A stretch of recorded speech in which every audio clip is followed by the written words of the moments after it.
जनी तंग जी हर साल होली में करे हुड़दंग जी। मूड में पानी डाले दो ना डाली ना रंग जी जा करे जनी तंग जी हर साल होली में करे हुड़दंग जी।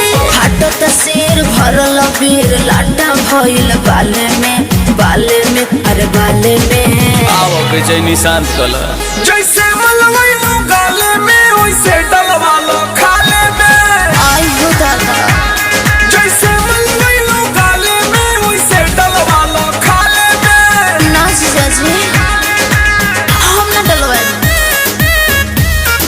होली है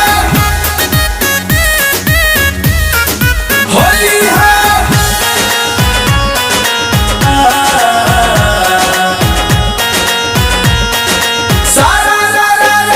नाही फिट होई हो जीजा चीट होई हो बाटे मोट पिछु करी तकलीफ होई हो मत डाली ना।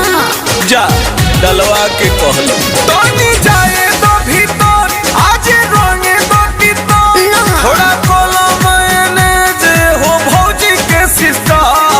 हो जाए तमाशा बिगड़ल बदासा लस लस भइल बा हाले में अरे हाले में। एने सुना जैसे मलवैलू गाले में वैसे डलवा लो खाले में। अरे फिर हाले में डल रहने जैसे मलवैलू गाले में वैसे डलवा लो खाले में। ना।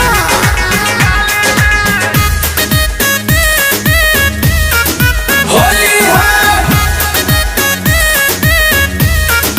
होली है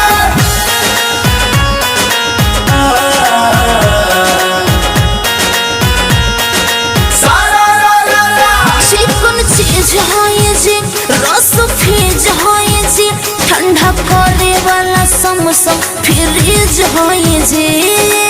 बुझ गई जीजा जी। हाँ हाँ पूछ गई तो डाले दा बहुत फास्ट बाड़ू हो तू तो लास्ट बाड़ू हो। का? जानी जादे सोचा साली हमरे कास्ट बाड़ू हो।